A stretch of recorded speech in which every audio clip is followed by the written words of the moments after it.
Ahoj všichni, vítám vás u prvního dílu pořadu Rejžovo okénko na kanálu Fuzbol Severní Čechy. Než začnu, poprosím vás o like a odběr, což pomůže k rozvoji tohoto pořadu a vám také nic neunikne. Díky. A nyní už mi dovolte, abych vás pozval na první krajský pohár, který se tentokrát uskuteční v Litvínovské loutkárně, a to již tuto sobotu 20. ledna 2024 od 10 hodin začínáme registrovat. Po 11. hodině zhruba v 11:30 se začne hrát. Restaurace Loutkárna Litvínov se nachází nedaleko stadionu Ivana Hlinky, kde v roce 2015 místní hokejový klub vyhrál první místo v extralize. Celé hokejové městečko zhruba o 25 000 obyvatel tímto úspěchem žilo ještě dlouhou dobu.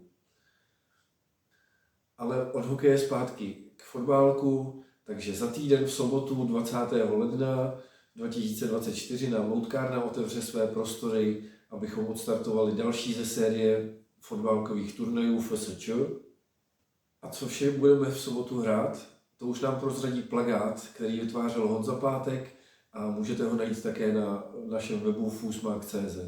Takže budeme hrát Open Doubles, neboli dvojice, a to tak, že nejprve odehrajeme kvalifikační skupinu a následně play-off.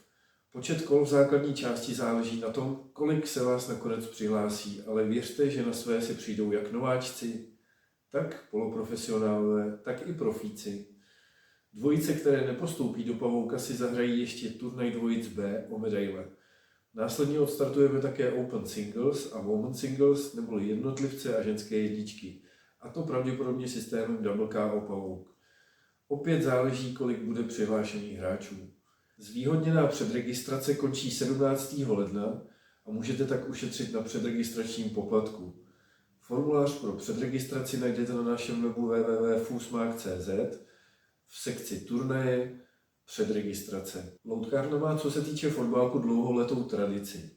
Určitě si někteří z vás vybavíte série turnajů Loutkárna Fuzbol Series, kde se hrálo o turnajovou verzi fotbalku Garlando Profesionál, což se konalo v letech 2010 až 2013.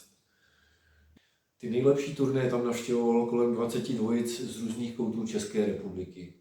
Osobně si vzpomínám například, že tam jezdil Martin Douša, Pepa Eger, byl tam i Arnold Barcic, Honza Burjanec, Josef Kuchta a samozřejmě místní. Na organizaci tam tehdy zamakali kluci Kamil Beneš, Martin Čedý a ještě i další lidi jim pomáhali určitě, nerad bych na někoho zapomněl, takže za to jim zase patří určitě poděkování. A tak doufám a věřím, že spousta hráčů z těchto fotbalkových let ještě stále u fotbalku je, nebo si aspoň přijdou vyzkoušet atmosféru, která vládne při fotbalkových turnajích, a budu se těšit. Jak už jsem zmínil, tak Loutkárna má fotbalkově dlouholetou tradici, samozřejmě se zde nachází i hrací místo pro 2 týmy, děti Loutkárny Litvínov a 035 Klán. Ten druhý jmenovaný tým se nedávno teprve přestěhoval tedy z hracího místa v Mostě, ale děti Loutkárny Litvínov jsou vlastně domácí už původně. Dřív to byly 2 týmy, děti Loutkárny Litvínov A a B. Dneska už se ty 2 týmy spojily v jeden tým a hrají nyní ve druhé lize. Takže věřím, že spousta těch hráčů, jak z 035 Klanu, tak i z dětí Loutkárny, že dorazí v hojném počtu na tento turnaj v sobotu. Na závěr videa bych rád poděkoval městu Bílina, které nám poskytuje podporu z celoročního programu podpory sportovních spolků. Dále bych rád poděkoval všem, kteří to koukali až sem. PS, omlouvám se za zhoršenou kvalitu videa a zvuku. Mně taky není dneska úplně nejlíp, pokouší se o mě asi nějaká chřipka, ale věřím, že do soboty už budu ready. PS2, letos to bude 10 let od vzniku spolku Fuzbol Severní Čechy, takže FSČ oslaví 10 let. A já věřím, že to společně s námi přijdete oslavit na vyhlášení sezóny, který se bude konat v červnu letošního roku. A doufám, že se nás sejde hodně, bude to určitě veliký. Já zároveň zkusím do té doby ještě postupně natáčet další videa o tom, jak to vlastně probíhalo od začátku z FSČ, kdy byl první krajský turnaj, a vlastně co se za těch 10 let povedlo a nepovedlo.